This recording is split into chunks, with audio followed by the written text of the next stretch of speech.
കേരളത്തിലെ ഇപ്പോൾ നല്ല ചൂടുള്ളൊരു കാലാവസ്ഥയാണ്. ഈ ഒരു സമയത്ത് നമ്മൾ വെയിറ്റ് ട്രെയിനിങ് ചെയ്യുമ്പോൾ ചില കാര്യങ്ങൾ ശ്രദ്ധിക്കാനുണ്ട്. അതിൽ ഏറ്റവും പ്രധാനപ്പെട്ട ഒരു കാര്യം, നമ്മൾ വെയിറ്റ് ട്രെയിനിങ് ചെയ്യുന്ന സമയത്തും അതിന് മുൻപും ധാരാളം വെള്ളം കുടിക്കുക. ആ വെള്ളം നമ്മൾ പ്ലെയിൻ വാട്ടർ മാത്രം കുടിച്ചാൽ പോരാ, അതിനോടൊപ്പം തന്നെ നമുക്ക് ഇലക്ട്രോലൈറ്റ് അടങ്ങിയിട്ടുള്ള, അതായത് ഇളനീര് വെള്ളം, അതുപോലെ തന്നെ ഉപ്പിട്ട നാരങ്ങ വെള്ളമൊക്കെ കുടിക്കുക. അതെന്തിനാണെന്ന് വെച്ച് കഴിഞ്ഞാൽ നമ്മൾ വിയർപ്പിലൂടെ ധാരാളം ലവണങ്ങൾ നഷ്ടപ്പെടാനുള്ള സാധ്യതയുണ്ട്. ആ ഒരു സമയത്ത് പ്ലെയിൻ വാട്ടർ മാത്രം കുടിച്ചു കഴിഞ്ഞാൽ നമ്മുടെ സോഡിയത്തിൻ്റെ അളവിൽ വ്യത്യാസം വരികയും അത് ഗുണത്തേക്കാളേറെ ദോഷമായി മാറുകയും ചെയ്യും. അതോടൊപ്പം തന്നെ നമ്മൾ വാമപ്പ് ചെയ്യാറുണ്ട് വെയിറ്റ് ട്രെയിനിങ്ങിന് മുൻപ്.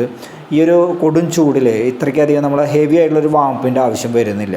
അത് ചെയ്ത് കഴിഞ്ഞാൽ കൂടുതൽ ക്ഷീണം വരാനാണ് സാധ്യത. വാമപ്പൊക്കെ വളരെ ലൈറ്റാക്കി മാറ്റുക. ഒപ്പം തന്നെ നമ്മൾ ഈ ചൂട് കാലത്ത് ഓരോ സെറ്റുകൾ, നമ്മൾ വെയിറ്റ് ട്രെയിനിങ്ങിൻ്റെ ഓരോ സെറ്റുകൾ കഴിയുമ്പോഴും നമ്മൾ ആവശ്യമായ റെസ്റ്റ് എടുക്കുക.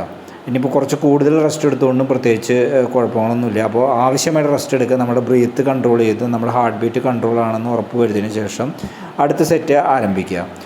പിന്നെ ഈ വെയിറ്റ് ട്രെയിനിങ് ചെയ്യുന്ന സമയത്ത് എന്തെങ്കിലും തലക്കറക്കോ തലവേദന എന്തെങ്കിലും തോന്നി കഴിഞ്ഞാൽ വെയിറ്റ് ട്രെയിനിങ് അവസാനിപ്പിച്ച് ആവശ്യമായിട്ടുള്ളൊരു വിശ്രമം എടുക്കുക.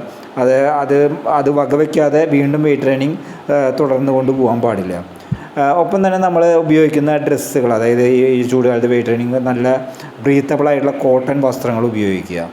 നമ്മൾ സ്മാർട്ട് വർക്കിലൂടെയാണ് നമ്മുടെ മസിൽ ഗെയിൻ ഉണ്ടാക്കാൻ നോക്കേണ്ടത്.